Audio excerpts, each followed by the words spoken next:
Hola, ¿qué tal? Un saludo y bienvenido a una nueva temporada de Biblioteca Conecta, un programa hoy con el que abrimos, pues ya decimos, un nuevo curso, una nueva aventura, un nuevo proyecto en el que además nos acompañan pues nuevas personas, también nuevas bibliotecarias que estarán aquí. Un saludo desde la Biblioteca de Montijo, como siempre, de José Antonio Teodoro, y también un saludo pues a Yolanda Vallejo en la red de bibliotecas municipales de Cádiz. Hola, Yolanda. Muchas gracias por la oportunidad que me da, José. Me encanta incorporarme a este proyecto. Y bien, y junto a los dos veteranos, que ya éramos, creo que somos de sobra conocidos, hoy saludamos, no por primera vez, sino por segunda vez, porque estuvieron aquí acompañándonos también el año pasado, a Marta García. Hola Marta, ya viene desde la Biblioteca Universitaria Camilo José Cela. ¿Qué tal, Marta? Muy bien, encantada de estar aquí compartiendo espacio con todos vosotros. Y saludamos también a Pili Uguina, a Pilar Uguina, Pili, desde la Biblioteca Luis Martín Santos de la Villa de Vallecas. Hola Pili, ¿qué tal? Hola, encantada de volver a encontrarme con vosotros. Estoy muy contenta, de verdad, de estar con Marta y con vosotros. Y hoy pues saludamos, Igualmente. sobre todo muy efusivamente, a nuestro invitado que pasamos a presentar. Él es Juanma González. ¿Qué tal, Juanma? ¿Cómo estás? Muy bien, encantado de estar con vosotros en este programa. Y él nos acompaña desde la biblioteca de Barcarrota. Eso Eh, es. Os pongo un poco en situación. Barcarrota es una localidad extremeña en la provincia de Badajoz, justo donde empezaría un poco la Sierra Suroeste, Tierra de Barros por ahí, donde empieza, o sea, donde empieza el buen jamón y demás, pues ahí. Y Barcarota es un pueblo de, pues ya digo, de la provincia extremeña de Badajoz, donde la biblioteca ha recibido muchos premios, gracias al trabajo de Juanma. Ha sido varias veces premio de fomento de la lectura en Extremadura, premio María Moliner, pero donde además existe otra biblioteca, una biblioteca que hasta hace poco nadie conocía, Juanma. Pues bueno, si queréis os cuento un poco esta fabulosa historia que ha puesto a Barcarrota en el mapa literario, yo me atrevería a decir que mundial. ¿Por qué? Porque es una historia que mezcla un montón de ingredientes: Inquisición, esoterismo, judío converso, incluso amuletos mágicos. Pero bueno, vayamos al principio. ¿Dónde empieza todo? Empieza en 1992. Una chica que se iba a casar, Tony Saavedra, pues le dice a la madre: mira, hazte la casa aquí encima, hazte el piso encima de la casa y así vivimos todos juntos. Ah, pues perfecto. Pues haciendo esas obras estaban tirando una de las paredes del Doblao, ya sabéis, el Doblao, aquella parte encima de las casas extremeñas donde se guardaba la matanza, etcétera. Pues al tirar una pared, aquí las paredes son de 1,5 metros mínimo, pues viene como una alacena. ¿Por qué? ¿Qué pasa? Que picaron con un pico y el pico no salía. Empezaron a quitar piedras y había una alacena. Y allí se descubrió uno de los tesoros más fabulosos en cuestión de libros de todos los tiempos. Me atrevería también a decirlo. ¿Por qué? Cuando el albañil retiró el pico, había clavado un libro y luego vinieron otros tantos, todos directamente de la Edad Media. Unos libros cuyo arco temporal podemos describir entre 1525 y 1554. Al principio no se le dio, bueno, pues mucho valor al hallazgo, había que terminar las obras, había que casarse, tenían que vivir en algún sitio. Así que todo lo pusieron en una caja de zapatos y se olvidaron un poquito de todo eso, hasta que 2 años y pico después empezaron a enredar un poquito. ¿Y cómo? Bueno, pues metían los zapatos en el coche y se iban a Badajoz, que está a unos 50 kilómetros de aquí. Y bueno, pues vamos a visitar una librería de viejos, vamos a visitar una tienda de antigüedades, a ver cuánto nos dan por esto, lo poco que nos den, pues bueno sea. Y bueno, todo el mundo: no, yo tengo muchos libros antiguos, no, eso, 5.000 pesetas, 10.000 pesetas, pues fíjate si tengo libros. Hasta que un anticuario les ofreció un poco más, porque se dio cuenta de que entre esos libros había un Lazarillo de Tormes inédito hasta ahora. Dice: bueno, pues mira, yo no os voy a ofrecer mucho, porque os voy a dar 1.000.000 de pesetas. Cuidado. Saltaron todas las alarmas. Sí, pero si no vale tanto, como me iba a dejar 2 millones. Bueno, ya vendremos, ya vendremos. A partir de entonces, mediante los diálogos que mantuvo la dueña de la casa con distintas personalidades del mundo de la cultura, pues se dieron cuenta de que tenían un hallazgo entre las manos único e insólito. Siguieron subiendo en el escalafón hasta que incluso la Biblioteca Nacional tuvo constancia y mandaron a técnicos aquí precisamente el día de la Almudena, porque tampoco se lo creían mucho. Claro, imaginaos, pues ven así los libros metidos en una caja, tal, y ellos venían con sus guantes, sus gafas, todos sus pinzas, y bueno, pues descubrieron pues lo que os he dicho. Ese conjunto de libros pues era absolutamente maravilloso. Eran libros que se habían librado de la hoguera, directamente de la hoguera, porque todos eran libros peligrosos, eran libros prohibidos, heterodoxos.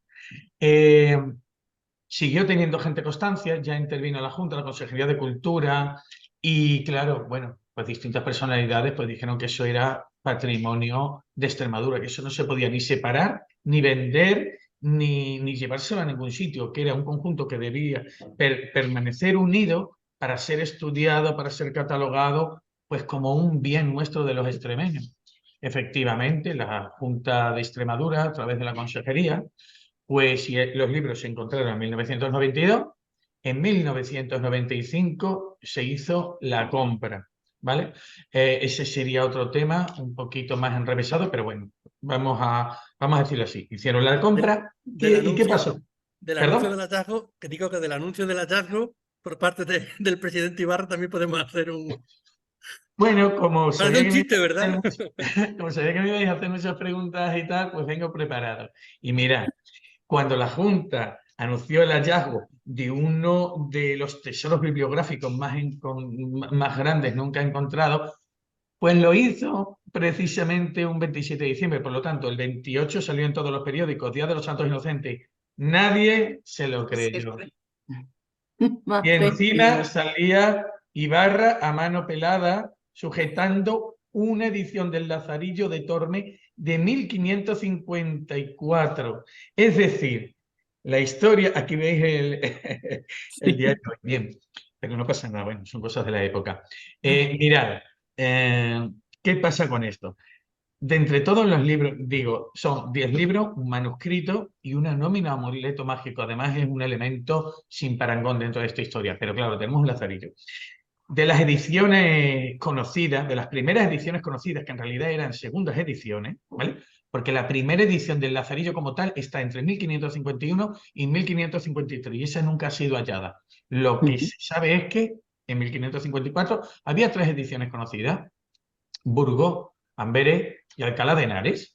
Cada una se ha repartido por el mundo, alguna queda en el Archivo Histórico Nacional, en el Archivo Nacional, perdón, pero aparece esta de 1554 también de Medina del Campo. ¿Pero esto qué es? Pero si no lo conocíamos, pero bueno, madre mía. Aparecen otra serie de libros como es, pues, un libro de exorcismos, es decir, de cómo curar el cuerpo arrancándole el demonio de dentro. Aparecían quiromancias, que son la lectura de los montes y las líneas de la mano, como terapia, como medicina, como entender el mundo, el ser humano y el universo. Aparecían pues libros de carácter alegórico sexual, hay palabras más fuertes que lo pueden definir, como era la cazzaría, es decir, cazzaría, está en italiano, el tratado del carajo. Es decir, el carajo, bueno, es una forma despectiva de nombrar alguna que otra parte del cuerpo humano, ¿vale? Y todo eso, claro, decían los extremeños, esto no puede estar pasando, esto es mentira. ¿Qué hizo la Junta de Extremadura?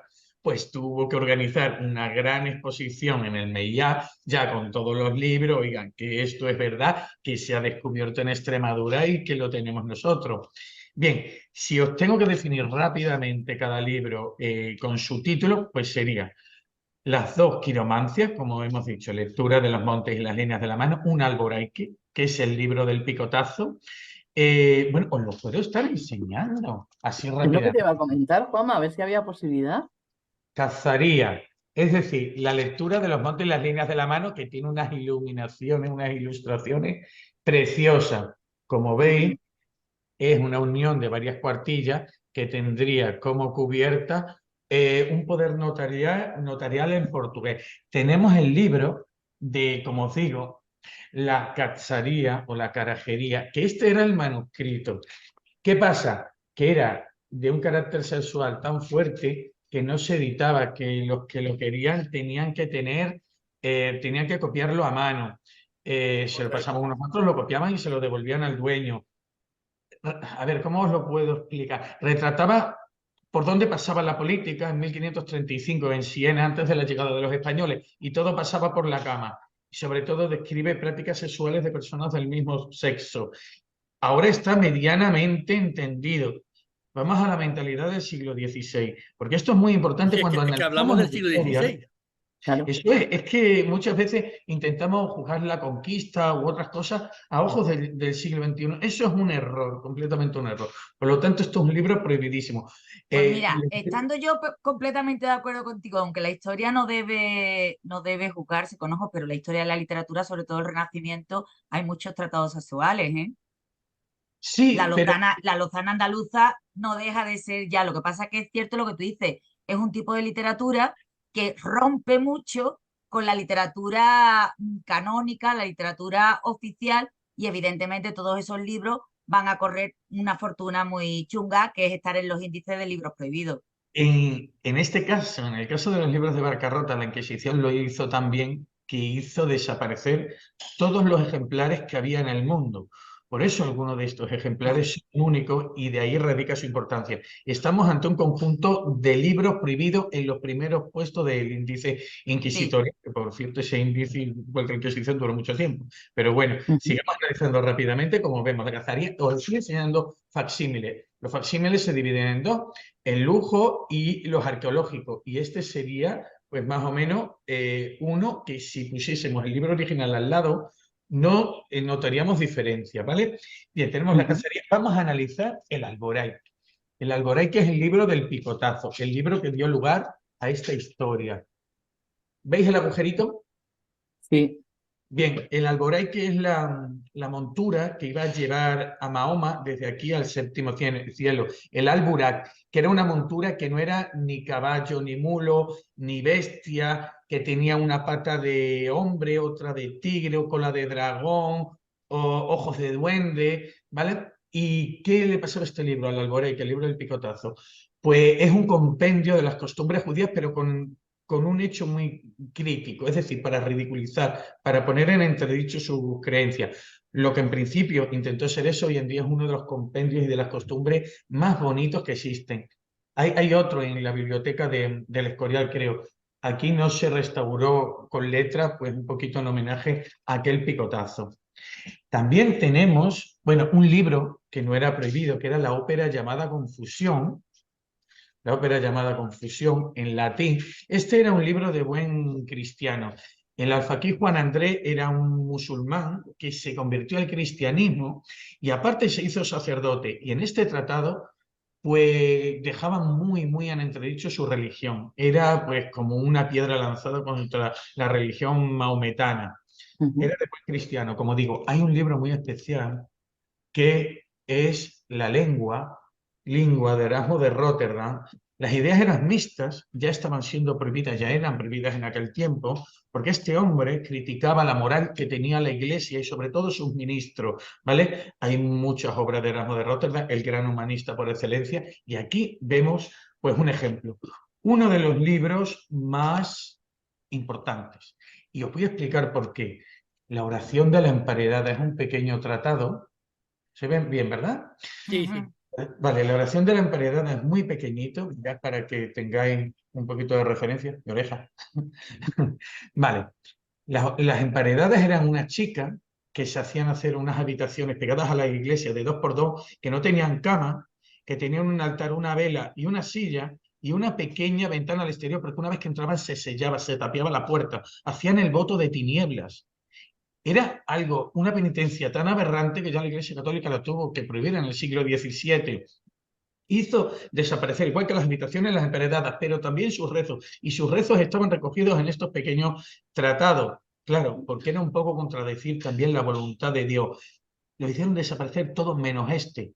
Está escrito en portugués y es tal su importancia que hasta Mário Soares, el presidente, el que fue presidente de la República Portuguesa, hizo una petición para que se lo devolvieran a Portugal. De nombre no tiene por qué ser portugués, está escrito en portugués, pero de ahí a que sea vuestro, muy, muy importante. No existía ninguno. Se nombra en el Lazarillo y en algunos libros de la literatura clásica, como cuando el ciego pide por la mesonera a través de la oración de la emparedada para que se recupere, pero no se conocía.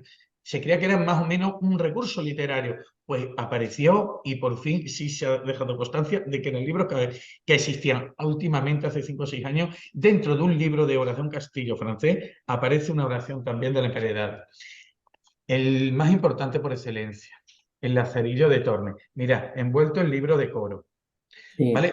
Primero porque era un protector muy bueno para los ácoros y segundo porque impedía que miradas malas que te pudieran denunciar pues se fijasen en lo que había dentro. Lazarillo de Tormes, 1554, Mediana del Campo, uno de los más extraños de todos. Está escrito en castellano antiguo, además una preciosidad, ¿vale? ¿Y por qué estaba prohibido el Lazarillo de Tormes, uno de los libros más prohibidos? Bueno, pues en realidad era una crítica a la sociedad que estaba haciendo Carlos V y se dice, se cree, algunos filólogos me lo han dicho, que lo podía haber escrito, esto hay gustos para todos, pues Mendoza, que era Hurtado de Mendoza, que era un embajador precisamente en la corte de Siena, que antes la hemos nombrado, y como lo defenestró, porque le decía a Carlos V que el otro robaba mucho por allí, dice así, ahora voy a hacer una obra que va a criticar todo tu imperio y la sociedad que has hecho. Y luego tenemos, ¡buah! Me encanta. Esta es la nómina o amuleto mágico. La nómina o amuleto mágico apareció dentro del libro de la lengua de Erasmo de Róterdam. Es un papel tal que así, vuelvo otra vez a poneros pues, un poquito en proporción. ¿Qué pasa? Aquí aparecen varios elementos. La interpretación de Dios en hebreo, que es un tetragramatón, es decir, en 4 partes, pero también aparece un tetragramatón, que es esta, a ver si aquí aparece, ¿veis? Esa estrella que aparece en todos los videojuegos y películas de miedo que se pinta en el suelo con unas velas y demás. Bien, Sí. pues esto, si se pone correctamente, puede parecer como el hombre de Vitruvio, la representación, bueno, pues ese famoso hombre que es el centro del universo en el humanismo, pero si algunas interpretaciones dicen que se ve al revés, pues son los cuernos de Belcebú con su barba, que puede ser un signo pues un poco malo, ¿vale? Algunos también dicen que es una estrella de David, la estrella de David tiene 6 puntas, no 5, etcétera. Bien, ¿y qué pasa? Que tiene varios círculos concéntricos. Algunos son invocaciones a la carta de Jesús al rey Dabbar, que aparece en el Antiguo Testamento, y en el círculo de fuera, pues quién era su dueño, que era Fernão Brandão. Esto es un llamamiento de un médico a otro, pero sobre todo con un idioma que está un poco velado, que es el de los judeoconversos. ¿Por qué? Todo esto, bueno, faltan libros que la Junta de Extremadura nunca sacó en facsímil, como son las precauciones, que son pasajes importantes del Antiguo Testamento, es decir, estaban en hebreo, en latín y en griego. Luego, las Plusier, que es una riña que tuvieron varios poetas franceses que querían competir por estar en la corte, y el último libro que falta por hacer a la Junta de Extremadura sería El exorcismo, es decir, aquellos conjuros que tienen por objetivo quitar el demonio del cuerpo para que el alma del paciente sane. Tampoco está la nómina hecha por la Junta de Extremadura, esto lo hemos hecho nosotros aquí, muy bonito. Se lo regala a la gente que viene a vernos, ¿verdad, José? Como curiosidad, nosotros estuvimos, Guárdame uno, Juanma, cuando vaya a veros. Hecho. cuando estuvimos en abril haciendo una visita allí en Barcarrota, y como curiosidad nos dieron una nómina de regalo que la llevo siempre aquí en el móvil. Te da suerte. Oye, que si da suerte, desde abril para acá solo me han pasado cosas buenas, ¿eh? ¡Hombre! Totalmente garantizado. Tengo Te voy a que mandar a mi ir. suegra mañana, a la biblioteca. Oye, le estaba contando la historia a unos usuarios que han venido a ver todo esto, que estaban haciendo una ruta por Extremadura y ellos querían parar aquí 15 minutos y han estado 1 hora y media conmigo de lo que le ha No me gustado. extraña. Hay una cosa que no me debo olvidar de todo esto y es quién escondió todo este conjunto de libros. Te iba a preguntar por el propietario, sí. Sí. Pues este conjunto de libros, había también teorías para todos los gustos. Unos decían que era un librero irresoluto e ignorante, otros decían que era una casualidad del destino que esto estuviera aquí. Claro, la eterna leyenda negra de que en Extremadura incluso los conquistadores y todo se iban hartitos de cuidar guarro y que aquí no sabemos hacer la O con un canuto. Extremadura siempre fue una tierra de muchísima, muchísima cultura. Ahí está Llerena, ahí está Guadalupe, aquí está Barcarrota, que tenía más de 100 bachilleres, 2 hospitales y varios médicos. Bien, y sobre todo su comunidad judía, en Jerez de los Caballeros, aquí, etcétera. Bueno, por no citar ya la grandeza de Mérida, etcétera. Bueno, no voy a entrar ahí en eso, ¿no? Porque daría para otro programa. Pero sí que os digo que esto lo escondió una persona de una grandísima cultura y se cree que fue el médico judeoconverso Francisco de Peñaranda. Él estaba en Llerena, era judío converso. En 1492, ya sabéis, por abreviar, decían los reyes católicos, o te bautizas o te vas. Abandonas tus creencias o ya sabes. Bueno, pues hubo muchos que se bautizaron, pero de puertas para adentro era mentira. Y era el caso de este hombre. Al vivir en Llerena tenía allí el Tribunal del Santo Oficio demasiado cerca. Se vino a la frontera con Portugal, que era aquí en Barcarrota, que entonces la frontera estaba a 4 kilómetros. Ahora ya está a 60 y tanto, pero entonces estaba a 4. Otra vez volvió a sentir el peligro este hombre. ¿Qué hizo? El mayor tesoro que él tenía lo escondió en su casa, se fue con el propósito de volverlo a recuperar.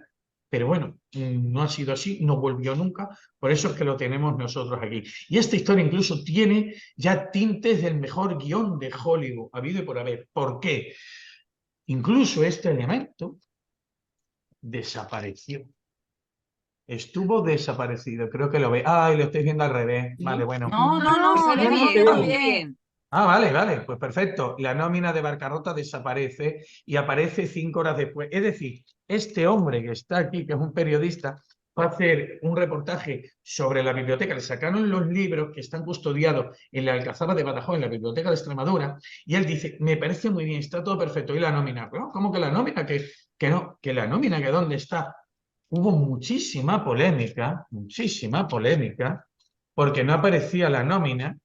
Y hubo amenazas no, se advirtió desde donde se tenía que advertir, los que investigan las desapariciones, etcétera, que o aparecía la nómina o iban a rodar cabezas muy importantes. La nómina apareció poco después en un cajón en la Consejería de Agricultura de Mérida. ¿Vale? Yo esto, cuando cuento todo esto, incluso he visto personas que no conozco y eso, están en mis conferencias allí a ver qué digo y qué no digo, pero el caso es que lo puedo demostrar. Fijaos, pues estoy remitiendo a los periódicos, vamos, ¿qué pasó? Y el periodista es muy amigo mío, o sea, y es un referente, Joaquín Rodríguez Lara, aquí no lo conoce, ¿no? Pues incluso eso estuvo desaparecido, ese elemento estuvo desaparecido, luego apareció y ahora todo está custodiado en una cámara súper protegida en la Biblioteca de Extremadura, pues como patrimonio de todos los extremeños. A grandes rasgos he contado así la historia para no quedaros sin tiempo. Juanma, ¿y está Juanma, digitalizado el fondo? Ay, perdón, Yolanda. no, es que iba a preguntar prácticamente lo mismo, que si existe una copia digitalizada o algo, o si Barcarrota es depositaria de algo más aparte de los facímiles. Bien, en Barcarrota se le prometió por parte de las instituciones autonómicas que iba a tener un ejemplar en facsímil de cada elemento que apareció. También se le prometió que iba a tener un centro de interpretación y un montón de cosas más. Hasta ahora se cumplió hasta el libro número 4.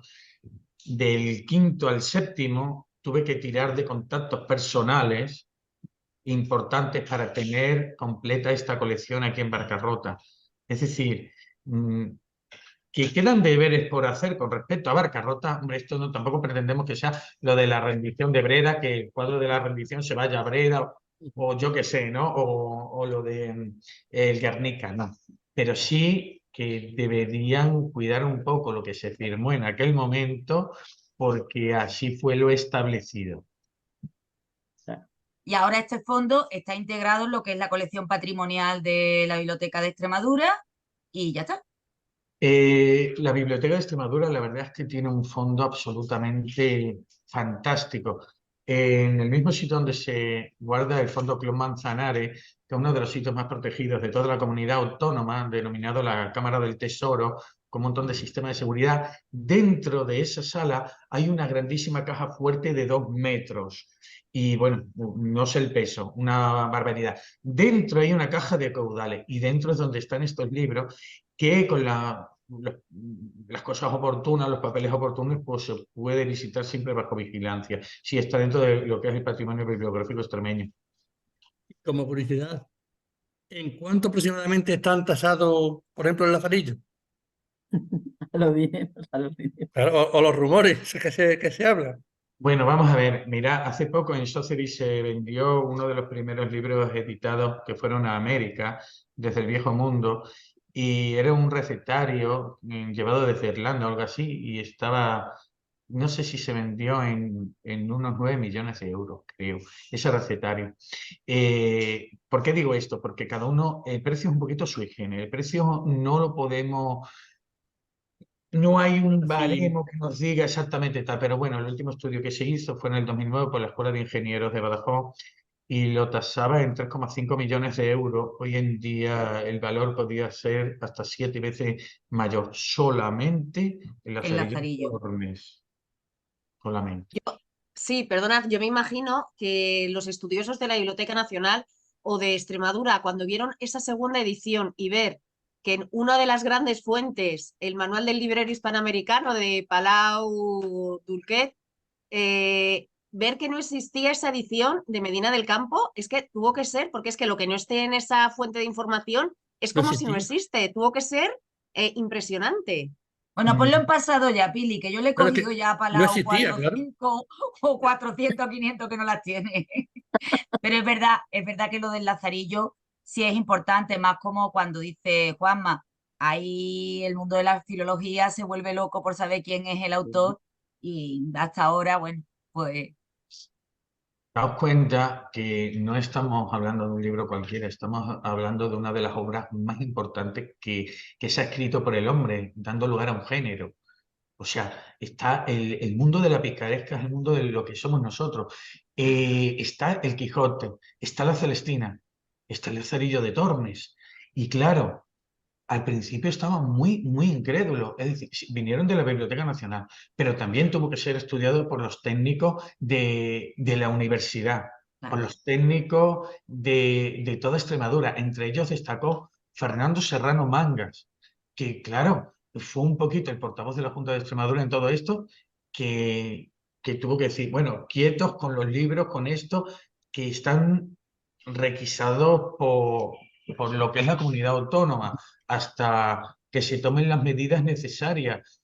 Incluso este hombre, Fernando Serrano Mangas, llegó a ser cuestionado porque fue el que encontró quién era el descubridor. Y como muchos ya se habían aventurado a dar teorías de todo lo justo de quién había escondido los libros, pues estuvo un poco cuestionado. Pero claro, él que era muy amigo mío, pues me dejó las copias de lo que es el testamento de la viuda del nieto de Francisco de Peñaranda, en el cual pone esa casa exactamente, que era de esta familia, que en ese momento vivía exactamente ese médico, y bueno, cuando los hechos hablan, las palabras callan. Es que tiene para todo esta historia. Y la Una verdad que historia sí. que además, bueno, pues tiene para tanto que llegó incluso a televisión a cuarto milenio, bueno, no sé si a cuarto milenio, a tercer milenio, o a alguno de los programas de Iker Jiménez, ¿verdad? No quedé muy contento con ellos, ¿eh? Porque les dije, No, yo hago con vosotros el programa, decirle el secreto de Extremadura, la biblioteca escondida, los libros emparedados, no me pongáis ninguna cosa de la biblioteca maldita, como si esto tuviese algo de malo. Te digo una cosa, nosotros que también hemos tenido al equipo de Iker dando bandazos por las bibliotecas de Cádiz, y es cierto, el cuarto, tercer milenio, como se llame, y las bibliotecas, se busca no el pasan bien. sensacionalismo, me imagino, ¿no? Y el titular Claro, fácil al final. Yo me imagino que tienen que esto, tener una línea, yo me imagino que tienen que tener un formato, pero los humos no se deben vender. Es decir, si esto es lo que hay y esto es un tesoro bibliográfico de primer orden, esto es una cosa de orgullo autonómico de cada extremeño, incluso de cada español. Pues, no podemos pero la está bestia muy aquí en bien, el 666. Juanma, está muy bien que nos lo cuentes, te voy a explicar por qué. Pues porque tú mismo lo has dicho antes, cuando esa señora de 1992 que se iba a casar y fue por ahí a ver cuánto nos dan los libros, ellos mismos no se creían el valor que tenían los libros. No, no. Entonces, en este país cuesta mucho trabajo todavía que el papel impreso, el libro impreso, la palabra puesta por escrito tenga valor. Entonces, hallazgos como este y sobre todo la manera en que tú lo has contado, la manera en que lo has explicado, me parece muy Con interesante, Juanma no solo podríamos, para la historia oficial, sino para la historia de los libros y de las bibliotecas. que podríamos hablar horas y horas con Juanma, porque, por ejemplo, nos contó también que los libros luego los dejaron en una caja de zapatos allí almacenados. O sea, que daría para mucho. Lo que pasa Bueno, es la que se vida nos ha misma, que eso terminado. lo hace mucha gente, ¿eh? Sí, sí, que se nos ha terminado este ratito que tenemos para hablar, que pues cada semana. Ha sido un verdadero placer estar con Juanma. Ya dije off the record antes de empezar, digo, Juanma habla más que Yolanda. Ves que hoy lo ha demostrado, ¿eh? Pero Estás bueno, como tú equivocado. sabes, Yolanda, que a ti también te queremos mucho en este programa, Ya, ya. te vamos a dejar este último momento, que es el que tú sabes que todos estamos esperando, que es la cita con Yolanda.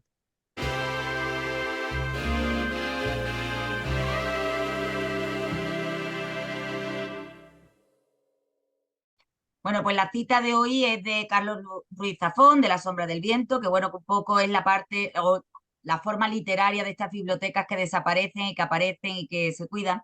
Y dice más o menos así: cuando una biblioteca desaparece, cuando un libro se pierde en el olvido, los que conocemos este lugar, es decir, los bibliotecarios, los guardianes, nos aseguramos de que llegue hasta aquí. Y me parece que Juanma, sin custodiar físicamente esos libros, los custodia de una manera mucho más viva, mucho más fresca y además mucho más útil que cualquier cámara, como me has dicho antes, una caja fuerte dentro de una cámara acorazada. Si los libros estuvieran ahí y no hubiera nadie como tú que nos lo contara, serían libros perdidos.